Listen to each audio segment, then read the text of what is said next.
Assalamualaikum dan selamat menonton Membina Juara, rancangan di mana kami bersama-sama berkongsi pendapat, pengalaman dan juga tips-tips yang dapat membantu ibu, bapa, anak-anak semuanya membina juara di dalam diri kita sendiri. Okey, sebelum kita mulakan topik hari ini, ayo kita ucapkan selamat datang dan hello kepada tetamu-tetamu online kita. Kita ada Encik Harmi Muhammad daripada MCMC.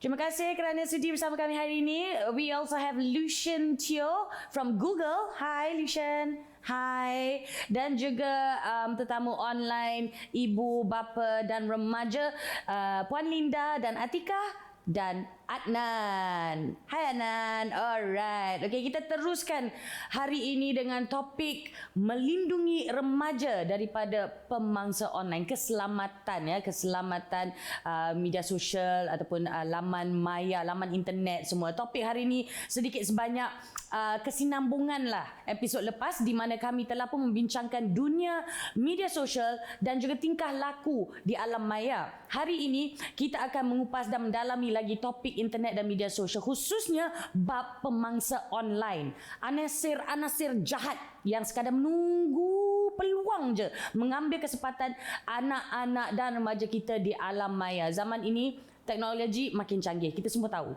Maklumat lebih senang diperoleh. Yes. Anak-anak lebih senang terdedah pada dunia. Betul. Ada bagusnya. Masalahnya, pada masa yang sama, dengan kesenangan yang ada, makin susah bagi ibu dan bapa yang sibuk bekerja lah contohnya, melindungi anak-anak kita setiap masa.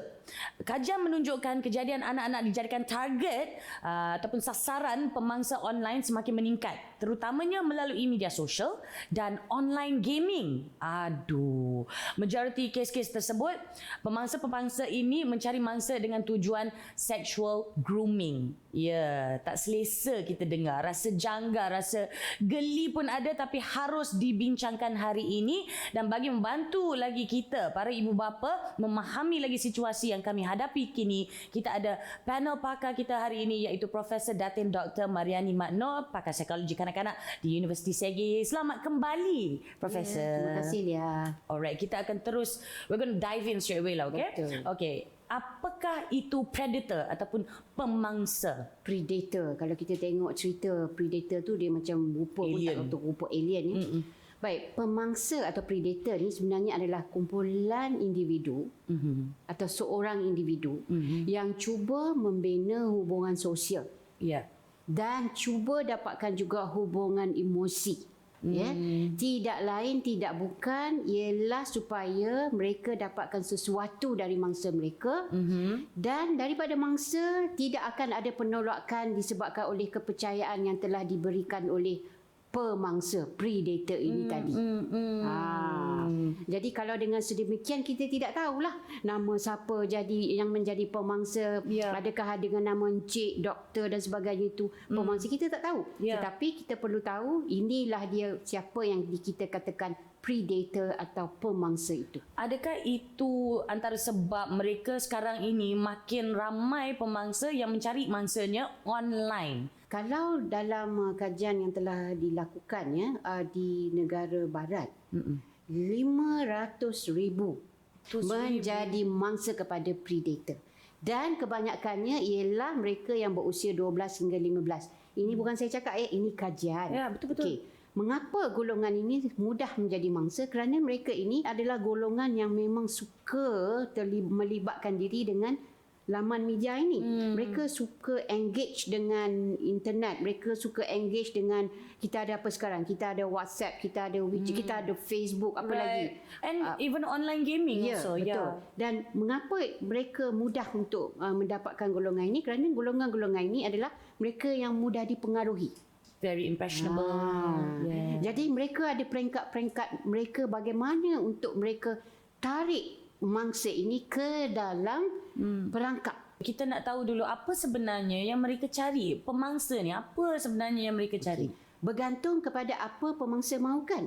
Kalau mereka mahu mencari mangsa daripada aspek gangguan seksual atau ingin nak melakukan secara seksual. Maksudnya di Grooming. sini kita kata mereka akan groom lah. Macam mana mereka akan buat sexual grooming? Kita kalau maksud grooming ni dandan. Tadi kita sebelum bersiaran tadi kita berdandan. Tetapi grooming di sini maksudnya ialah mula-mula dia dapatkan dulu sasaran. Okey. Cari dulu Kena siapa pasti. nak dapat. Ini tak boleh, ini tak boleh. Okey, ini boleh. Dapatkan dulu sasaran. Lepas dapatkan sasaran terutama pada mereka kalau target mereka ialah remaja, awal usia remaja, 12 tahun adalah yang paling sesuai. Bila dah mereka dapatkan sasaran, mereka beri kepercayaan. Macam mana mereka beri kepercayaan? Melalui santai sembang di laman media. Berkawan, tanya tanya interest, itu, tanya ini, tanya interest. Kita interest sama lah. Jadi dapatkan kepercayaan. Lepas itu sembang-sembang lagi, cuba dapatkan apa sebenarnya yang dia mahukan dalam hidup tapi tak capai. Jadi pemangsa ini mengisi pula keperluan yang tidak dapat dicapai oleh mangsa itu tadi. Jadi menambahkan lagi kekuatan ikatan itu.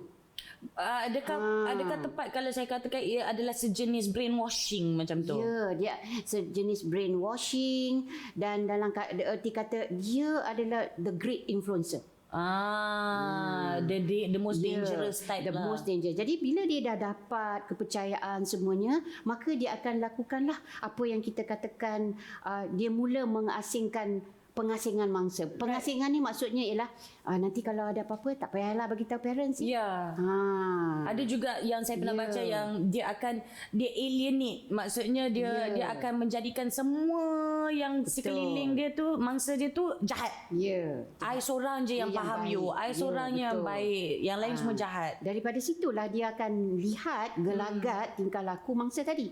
Kalau mangsa itu jenis yang memang dah masuk dalam Dah terperangkap. Dah terperangkap. Maka dia akan mulakan penguatkuasaannya. Buat itu, buat ini. Gambar you begini cantik lah. Apa kata you buat bergambar begini? Jadi kalau tidak ada pemantauan dari ibu bapa, ini yang masalahnya anak-anak kita remaja ini terperangkap bersama dengan predator atau pemangsa yang telah berjaya mendapatkan mangsa ni. Dan kalau kita dah sampai ke tahap tu, adakah dia boleh dikatakan terlalu lambat lah? Ada banyak benda yang to undo. Jadi buat masa di peringkat awal, seawal mana yang kita boleh kena pasti sama ada anak kita ni sedang di-groom ataupun diperangkap. Kita sering menggunakan perkataan mak dengan ayah memang kenal anak. Right, okay. Mak dengan ayah memang kenal tingkah laku. Bila dia nak bercakap, adakah jenis dia seorang yang memang cakap banyak? Adakah dia jenis seorang yang tidak mempedulikan dia punya appearance? Right. Tapi bila ada perubahan, wah, sedap. Dia berjaya mencantikkan diri dia. Pergi grooming sana, grooming sini. Cantikkan pemakaian macam mana. Kalau sebelum ini dikatakan tak suka pakai baju feminin, sekarang dah nampak kefeminenannya.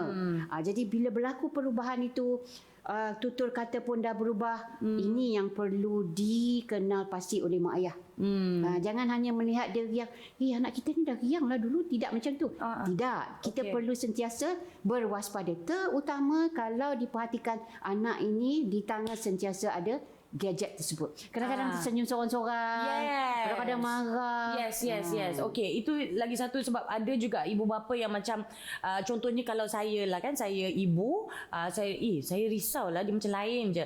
Ada bapanya pula, awak ni paranoid sangat ni. So how do you pinpoint what is concern and what is paranoid, especially kalau benda yang jadi online kita tak nampak. Dia sekarang ni bila kita dalam keibubapaan ni kita perlu ada persefahaman. Dan maksudnya antara suami dengan isteri ni perlu memahami anak itu siapa. Dan kalau dah dimaklumkan oleh isteri yang memang sentiasa dengan anak, ayah sibuk kerja, kadang-kadang ayah sibuk ataupun bapa yang silap ataupun mungkin isteri yang selalu sibuk kerja, ayah tak sibuk. Jadi perlu dilihat orang kata arahan ataupun kelainan yang nampak ini. Jadi perlu sama-sama. Jangan dikatakan nanti orang kata menyesal tak guna. Menyesal dah tak guna. Tetapi kalau di peringkat awal lagi, tidak terlalu lambat untuk kita tarik semula anak ini daripada perangkap pemangsa itu. So perkataannya adalah waspada. Ya, Waspada hati-hati. kan? Sentiasalah berwaspada.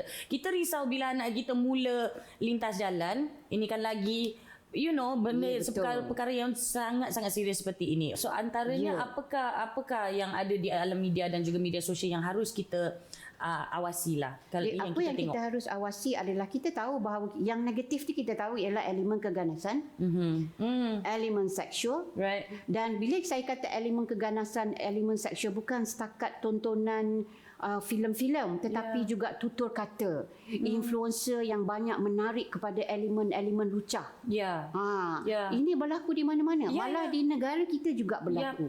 Dan kadang-kadang secara terang-terangan. Jadi perkara inilah yang perlu diketahui oleh ibu dan bapa. Jenis laman web bagaimana yang anak ini suka masuk.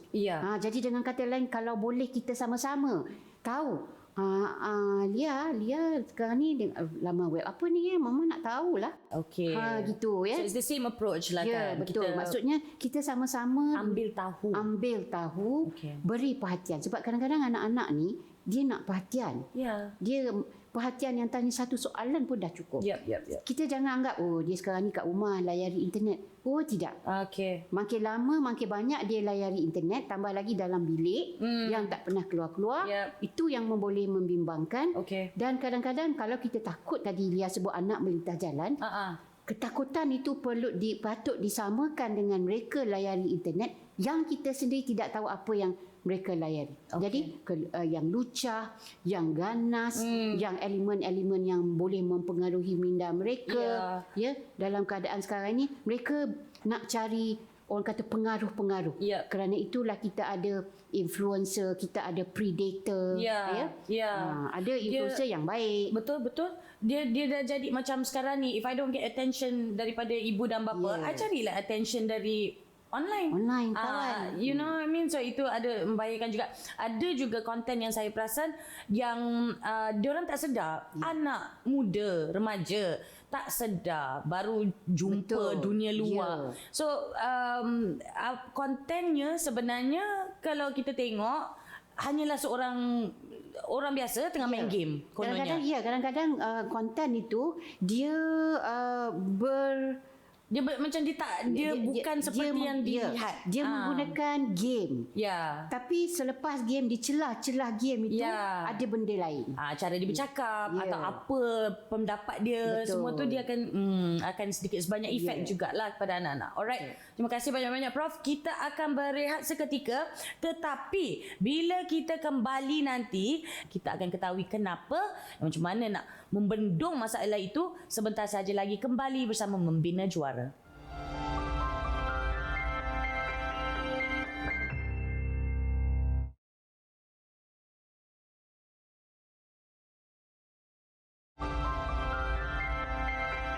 Selamat kembali menonton Membina Juara. Hari ini kita bincangkan topik yang tersangat-sangat uncomfortable tetapi tersangat-sangat penting, mustahak, wajib dibincangkan, iaitu keselamatan media sosial ataupun keselamatan di alam maya.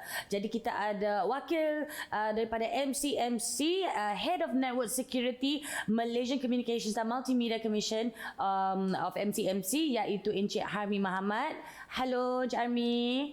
Hello. Alright. So sekarang ni kita akan teruskan dengan soalannya lah, Berdasarkan statistik daripada MCMC sendiri, apakah agaknya peratusan ataupun jenis jenayah online, jenayah alam maya lah kononnya? Terima kasih Puan Alia. Untuk tempoh Januari 2020 sehingga Ogos tahun ini, pihak MCMC telah menerima sebanyak 39,171 aduan daripada orang awam berkenaan dengan kesalahan-kesalahan yang dilakukan semasa dalam talian. Kesalahan-kesalahan ini adalah terutamanya yang melibatkan kandungan yang boleh membawa mudarat. Contohnya kandungan yang bersifat gangguan, kandungan yang bersifat bully cyber, kandungan yang melibatkan penyebaran kandungan-kandungan pornografi, personal information, kandungan false content, false news contohnya. Termasuk juga hate speech yang melibatkan isu agama, bangsa dan juga institusi diraja. Tidak kurang juga kandungan-kandungan yang melibatkan religious deviation dan extremism. Okey. So dalam kategori yang saya nyatakan tadi, kategori tertinggi adalah kategori yang melibatkan website dan ataupun akaun social media palsu.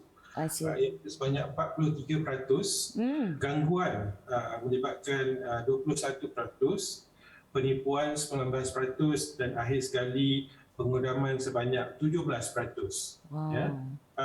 Untuk isu eksploitasi kanak-kanak pula, pihak MCMC menyokong sepenuhnya tindakan penguasaan oleh pihak PDRM.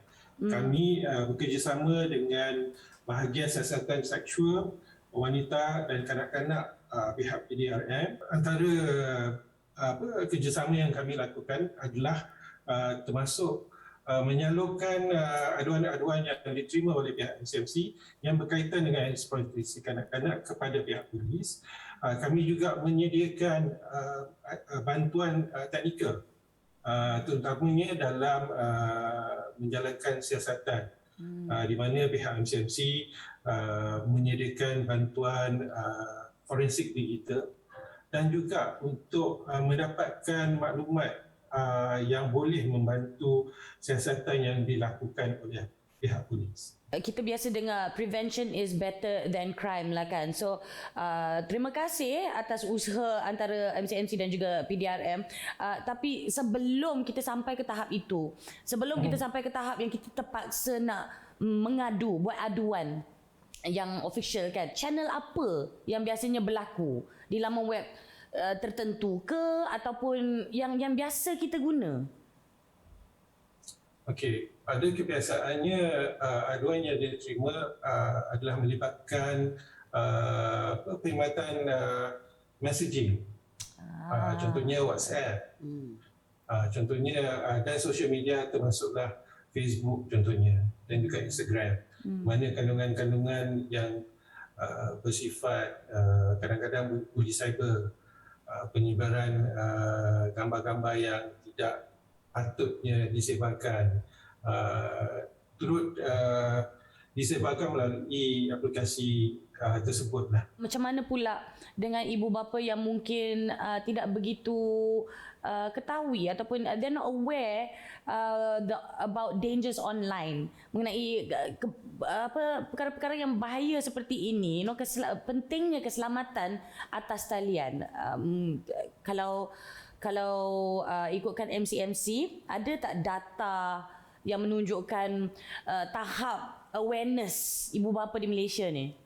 Ya, Pak Alia, pihak MCMC ada menjalankan kajian penggunaan internet pada tahun lepas, tahun 2020. Berdasarkan kajian tersebut, mungkin saya boleh kongsikan sedikit data lah hubung apa yang kita dapatkan daripada kajian tersebut.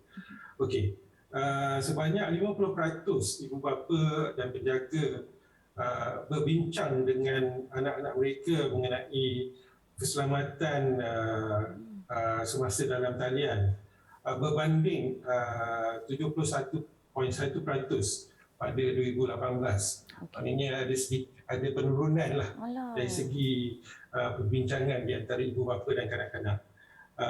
Second statistik adalah sebanyak 47.7% ibu bapa dan penjaga memeriksa aktiviti media sosial dan juga internet browsing oleh anak-anak mereka berbanding dengan 57.5% pada tahun 2018. So again ada penurunan di situ.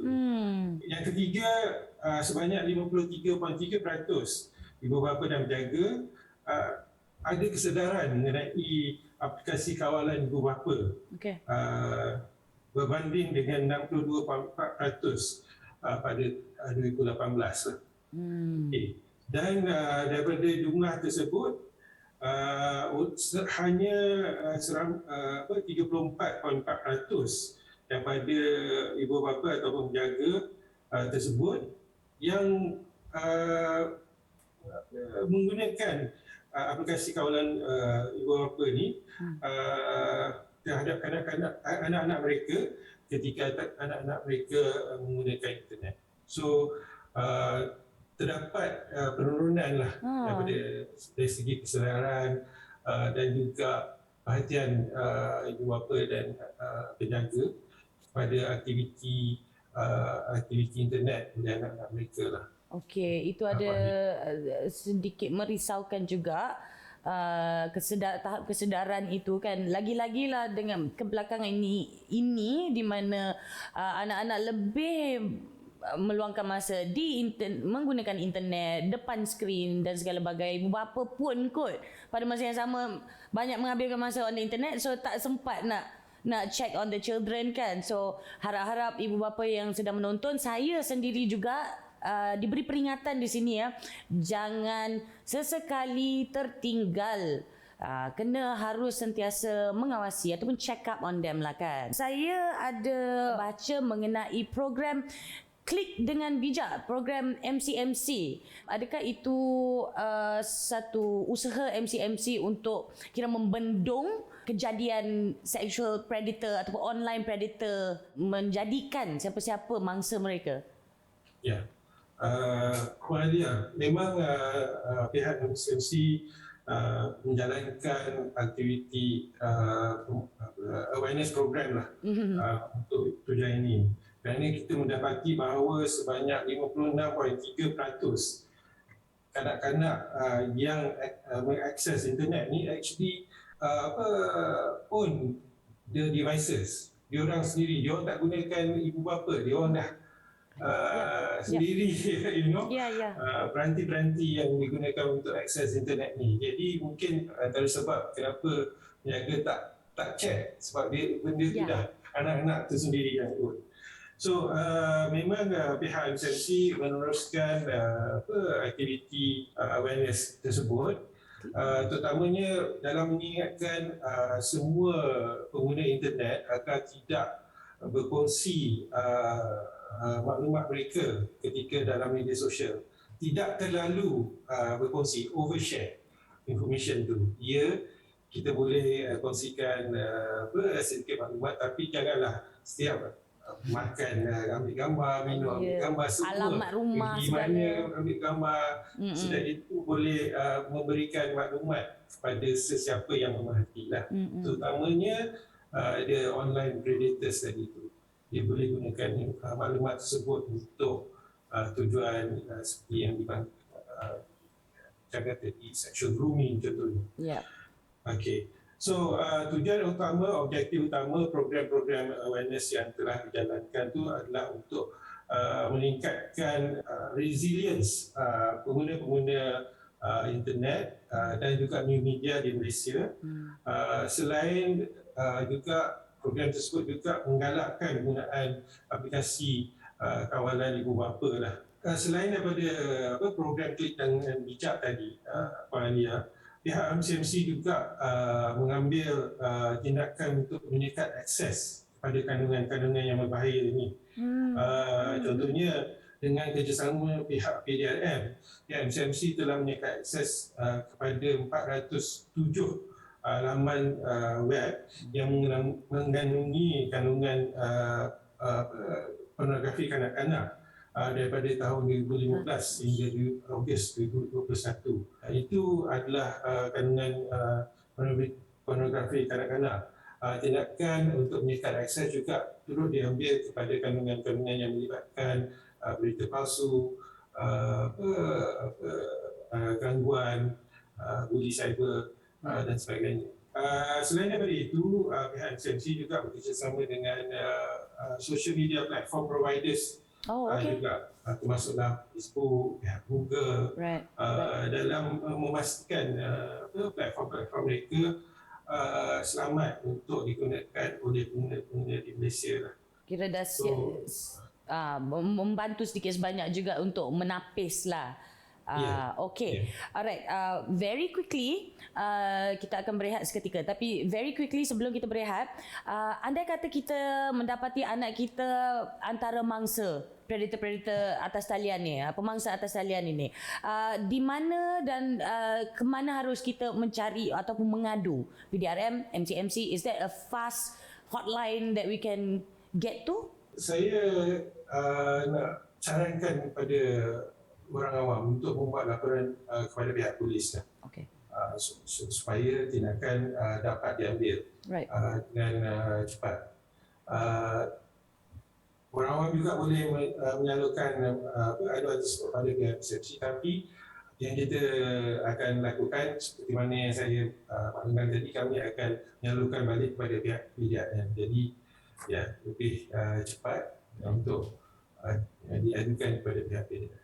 Baik, okey. Terima kasih banyak-banyak Encik Army, sangat-sangat membantu dan membuka mata ya data yang telah pun dikongsikan, statistik yang telah pun dikongsikan. Kita akan berehat seketika, kembali nanti kita akan bersama dengan wakil daripada Google untuk mengetahui macam mana kita boleh bantu anak-anak kita, lindungi anak kita sewaktu mereka di atas talian. Jadi jangan ke mana-mana, kembali bersama Membina Juara.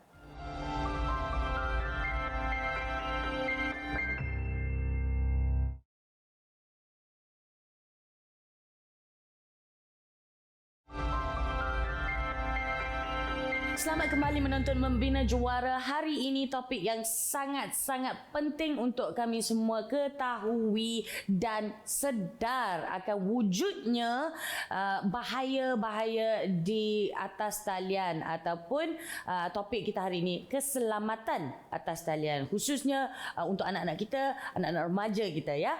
Okey, kita akan terus bersama dengan Encik Lucien Teo, Trust and Safety Lead at Google ya, wakil kita dari Google. Hi Lucien, thank you for being with us today. Okay, my first question is, from your insights into online safety, what are the main online tools, the channels or methods that predators use to approach children online or gain their trust? So we've run many workshops with families, right? And some of whom have experienced grooming. And the one thing we realize is that for a predator to target a child, there needs to be some extended form of interaction, right? So we're normally looking at like online chat rooms, social media, sometimes online games where they play where there's a chat function. So these are places where online groomers are most likely to kind of build that relationship with their prey, with the victim. Seeing as you can pinpoint it somewhat to a certain extent, what is Google doing to help curb these predators from actually achieving their goal, which is finding and grooming victims online?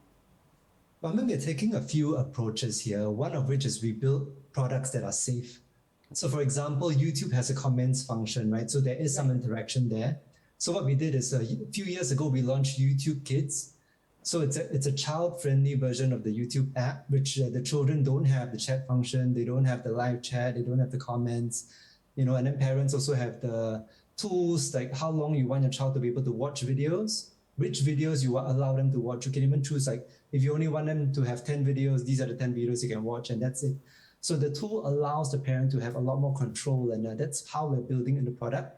On the education side, right, like I said, we've run many workshops for parents, for families. We've also spoken to teachers. We work with ministries of education around the world to roll in online safety education as part of something every young person, actually even older people, need to learn.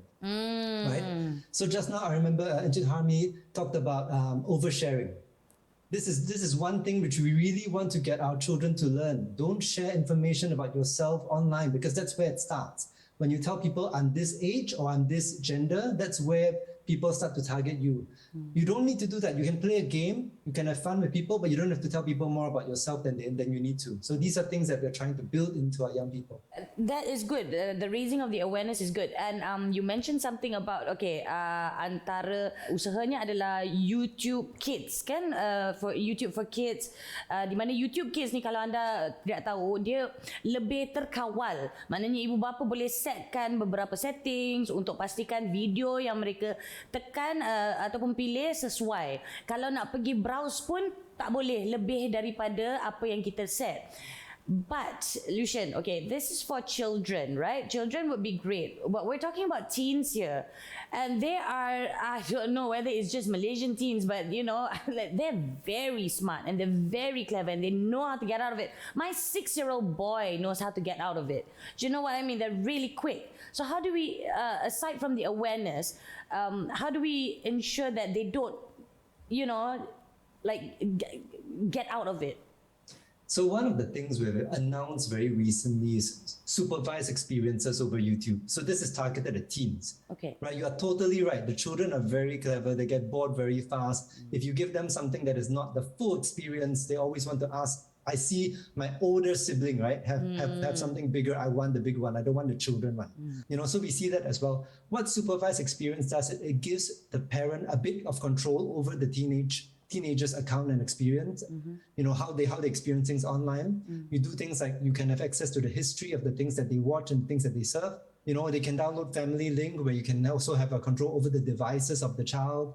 You know, how long they can have, what kind of sites they can go to. Things like that are all doable, right? But the main thing we stress is always the relationship between parent and child. I think some of our guests will go into this later. Yeah. No, the relationship is the most important part, because when you put the tools without the relationship, you always have this conflict. Yeah. And then the child will always find ways to run away from the parent. Yep. And I think even when we were young, right? All of us when we were young, we always win. The children will always win because our minds are always thinking of how to break the rules. So if the relationship is good and the child trusts the parent, that's when they allow the parent to lead them into a good place. Encik Lucian ada sebut tadi yang pemangsa di atas talian ni kebanyakannya akan menerusi chat-chat group ataupun games yang ada comment section ataupun chat punya option. Jadi kalau kita tanya pasal pemangsa pula, Lucian, apart from the pemangsa, the predators, what else is Google doing to keep teens and pre-teens and children from viewing inappropriate content? So the one thing we work very hard on is taking all this content offline as fast as we can. Right. So we've invested a lot in technology, a lot in people, you know, to create kind of the tools we need to find it, to report it, and then to remove it. Right. And what we're doing on top of that is we're making these tools available for partners around the world to use as well. So it's not just Google, right? Any online platform may need help to find this content. And because so much content is being created, you really need to make it automatic. You cannot have people watch all the YouTube video and then start to press when you see something bad. You need the machine to help you a lot. So Google is putting all these tools, we're working with partners, we're allowing them to use our tools as well, to find the content, to report it, to take it down. So this is something we really are working very hard on. Okay, could you share with us some of the tools that you already have on hand, basically, that maybe parents could start using? I think it is important to tell children that be careful putting stuff on the internet, because there's a difference between illegal content and harmful content, right? Yes. Some things can hurt you, can harm you, but they're not illegal. And because they're not illegal, you can't remove. So if somebody put up a picture of you and you don't like it, you can't ask the person to remove it. It's very difficult. Yeah. If it's an illegal thing, then you can go through the law enforcement and get it done. So as a parent, I have 3 children of my own. One of the big milestones in their life is when you give them their first device, right? And when you give them the device, a lot of parents go like, okay, I trust you, but you know, you wish you had some way to control a little bit better. So if you download Family Link for Android phones, the parent will download Family Link on their phone and Family Link on the child's phone. And then when you install it, you agree on what are the rules, right? How much time they can have, which kind of sites they can go, you know, what kind of apps they can use, what kind of apps they cannot use. Are they able to download their own apps? All these are the rules you start for your family. And when the child agrees, you install both the app, and then that's when the controls come in. So Family Link, if you go to families.google as a website, you can find all the things there, as well as our principles and what we believe in. You know, Family Link is a great place to start. On top of that, we also have things like Be Internet Awesome, which is a game that kids play to learn about cyberbullying, to learn about sharing things online. There are many, many different aspects of online safety that we want to start teaching them from a very young age and then going up into their teenhood. So ini antara aplikasi yang boleh ibu bapa gunakan ya, secepat mungkin mula gunakan sekarang, kerana saya sendiri tak sedar pun adanya Family Link ni, dan saya rasa saya kejap lagi balik ni adalah sesi diskusi dengan anak-anak ya. We are starting this and it's going to go on all your gadgets, sebab semua orang dah ada gadget sendiri, lagi-lagi lah dengan PDPR lah, dengan segala apa benda semua sekarang ini. Itu adalah sangat penting, antara aplikasi yang sangat penting untuk kita ada. Dia kira macam kita dapat mengawasi dan pada masa yang sama tidak macam merosakkan privasi masing-masing, tak mengganggu privasi anak remaja kita. You know, it's like done based on consent and understanding and discussion. I love that thought went into that lah. Okay, alright. Sekarang ni nak tanya, how else is Google educating kids and parents about staying safe online? As macam saya cakapkan tadi, saya sendiri tak sedar lagi mengenai aplikasi-aplikasi ini. How else is Google educating parents like me who are, you know, usually in a bit of a shadowy area? So Interland is the game you can play, right? It's a game for children to play. And as they play, they learn that there are different worlds that they can explore. And in each world, there are some lessons on online safety for them. Yeah, so I mean, we used to think that maybe if we teach on the chalkboard, no people will listen. Then we realize that you need to make it different for the child to learn. You know, so maybe we make video. After a while, they get bored of the video. We realize that a computer game is probably the best way for them to learn something. And so far, I mean, many kids have played it. They've enjoyed it a lot. And they also are able to repeat the behaviors we want to see them pick up. They cover things like sharing of personal information, right? And then the main thing that they cover was, if any doubt you have, talk to a trusted adult. I think that's one part that most curriculum forget to address, right? We can cover everything, but the internet is always changing. The scammers, the bad guys are always coming up with new tactic. No, but I think from our children's point of view, we need to give them credit because they know when something is wrong.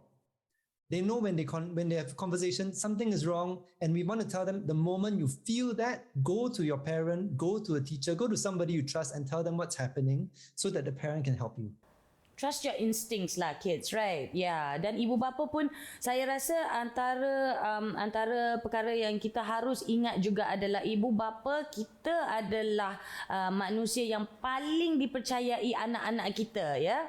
Yang paling dipercayai. So we cannot misuse that trust. Kita harus dengar juga apa yang anak-anak kita ceritakan. Kalau misal kata diorang rasa dah cakap dah, ada macam tak kena lah mak, ada macam tak kena lah pa, kita kena dengar dan kita kena betul-betul listen to what it is that they're feeling. Mana tahu mungkin anak-anak kita ni punya intuition is stronger than ours. You know, so we need to have that trust between parents and children and parents as well lah. Thank you so much diucapkan pada Lucian. Kita akan berehat seketika. Jangan ke mana-mana, kembali bersama Membina Juara.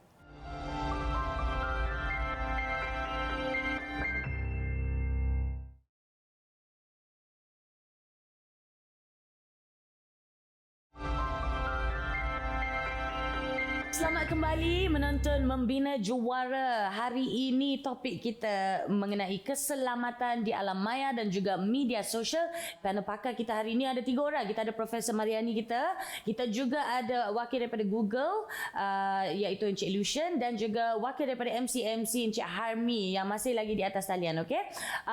Sekarang kita akan ambil soalan daripada tetamu online kita. Kita mulakan dengan Linda dan juga Atikah. Puan Linda dan juga Atikah, silakan dengan soalan anda.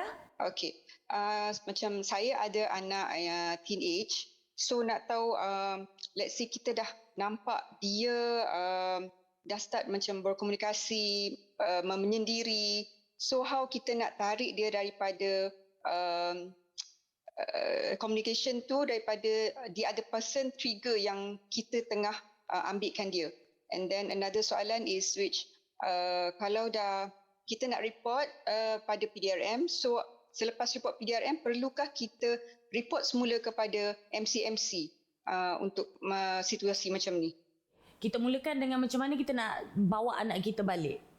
Profesor mungkin Prof boleh... Macam mana nak bawa anak balik? Anak tu dah ke mana? Itulah, anak tu dah macam kira terjebak. Terjebak. Jadi kita kena ingat di sini, berapa lama dah diperhatikan bahawa anak itu telah hanyut.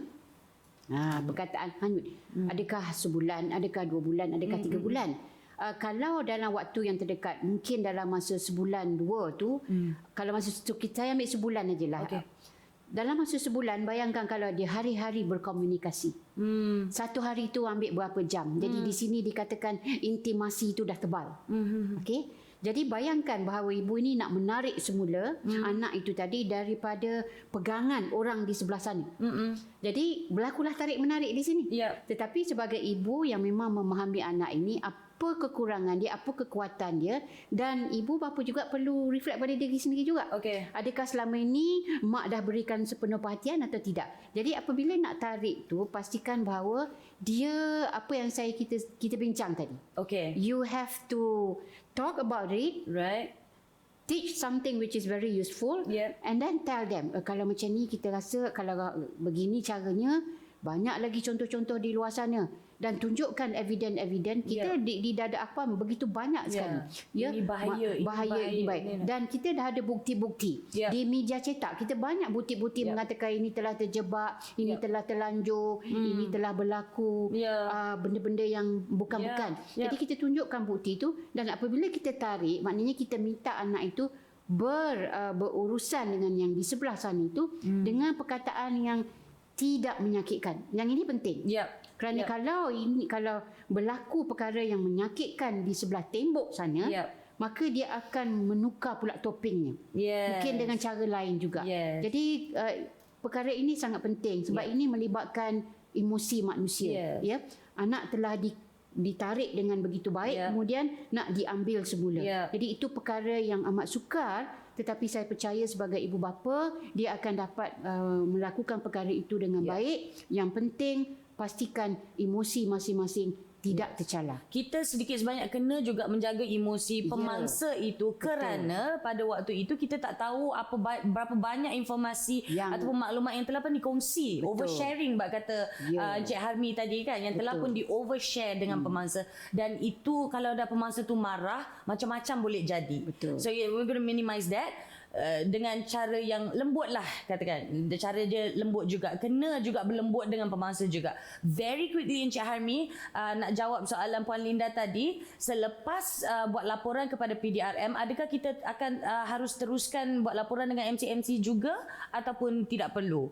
Sebenarnya tak perlu untuk buat laporan pada pihak MC. Tapi semasa membuat laporan pada pihak polis, seelok-eloknya kumpulkan seberapa banyak maklumat mengenai pemangsa tersebut.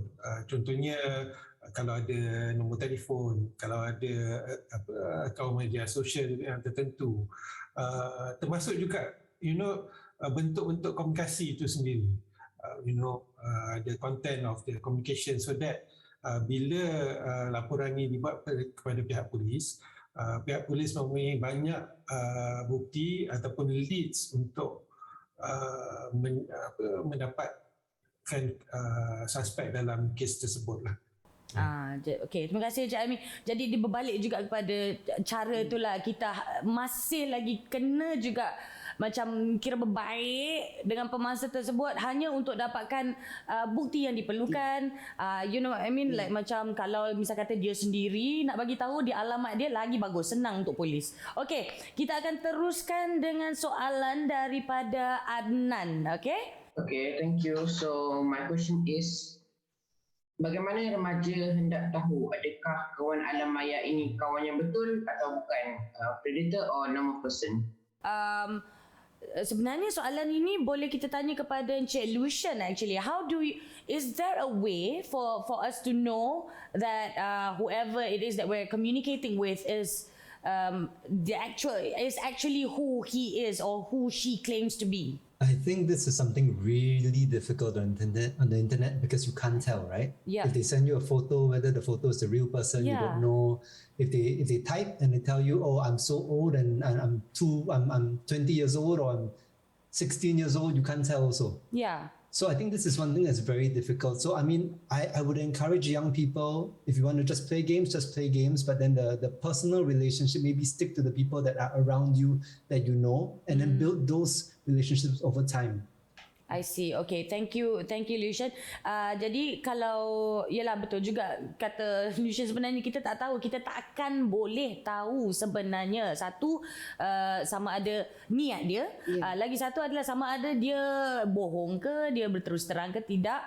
Jadi seperti Lucian nasihatkan tadi, kawan-kawan yang rapat yang boleh kita kongsi sedikit sebanyak mengenai latar belakang kita, personal info kita, maintainlah kawan-kawan yang kita kenal di alam yang dunia yang betul ini, dunia yang nyata ini. Di alam maya nak main game, mainlah.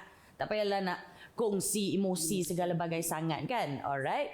Kalau Prof pula, what's your take on Adnan punya soalan? Kalau kita tengok tadi Adnan bertanya tentang macam mana nak tahu kawan alam maya itu kawan yang betul ataupun kawan yang bukan. Baik, kita tengok di sini siapa yang memulakan perbualan itu.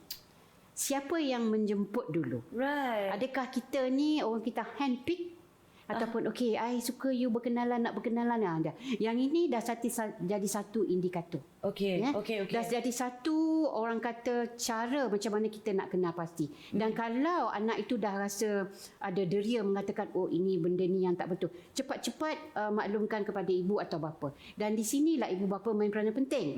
Dan kalau katakan anak ini nak teruskan juga bualan itu untuk dia pun sama-sama nak jadi kata pegawai penyiasatan ke apa, nak masuk dalam manalah tahu kan mereka banyak tonton CSI bagai-bagai kan. Jadi dia boleh buat begitu juga, tetapi jangan terus terperangkap. Baik. Apa yang penting ialah sama ada dia kawan ataupun dia lawan, tapi yang penting ialah siapa yang mulakan dulu. Tapi kalau kita yang cari, itu agak sukar juga. Itu yang saya setuju dengan apa Cik Lucian kata tadi, bukan begitu mudah. Tapi indikatornya ialah kalau kita dijemput oleh orang lain untuk berkenalan, dan itu agak membahayakan. Kerana dalam alam maya ini, macam mana orang tu boleh kenal ya? Macam mana boleh orang tu kenal kakak dia macam ni lah. Saya sekeluarga dengan anak-anak saya, dengan suami saya suka main game Among Us. Among Us is very open all over the world. So we play together. Dan kita nampak bahawa anak saya yang berusia 6 tahun ni sangat friendly. Semua pun dia nak buat kawan. Dia hi kan.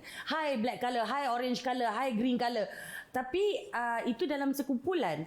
Kalau lah misal kata kita nampak seorang daripada kumpulan yang besar itu yang lebih interest, yang menunjukkan lebih minat nak berkawan tu, adakah itu satu indikator yang bagus? Itu juga salah satu orang kata kita kata warning.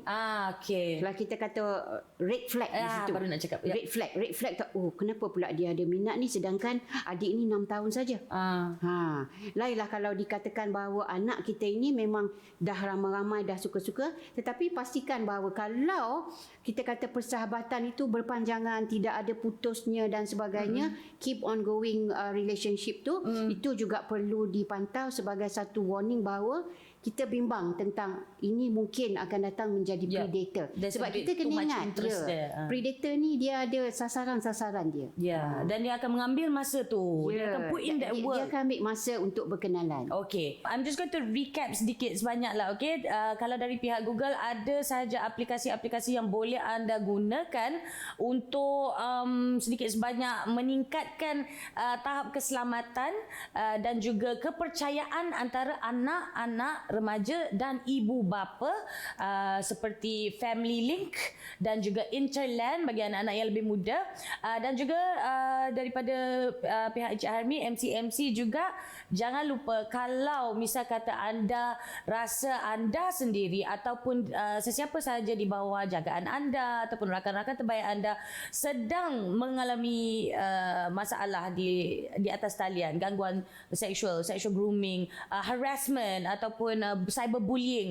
Buat laporan kepada pihak PDRM. Okey, mereka ada kerjasama dan usaha untuk membantras segala jenayah atas talian ini yang sedia ada. Jadi buat laporan. Okay, ini bukan benda yang remeh, ini bukan benda yang it's just I'm not work tak. No, it is a serious thing. It is a very serious thing dan dia sangat membahayakan. Okay, alright. So terima kasih diucapkan sekali lagi pada Cik Lucian dan juga Encik Harmi dan juga tetamu online kita yang lain, Adnan, Puan Linda dan juga Atika. Okay, saya rasa teramat bagus hari ini, banyak sangat yang telah kita pelajari. Alhamdulillah, dan harap-harap ia sangat-sangat membantu pada anda semua di luar sana, anak-anak, remaja, baik pun ibu dan bapa. Okey, dalam Membina Juara. Kita jumpa di episod hadapan. Kalau ada apa-apa yang anda ingin kongsikan, jangan lupa untuk follow, like dan share laman media sosial kami. Assalamualaikum. Saya Sharifah Alea. Bye.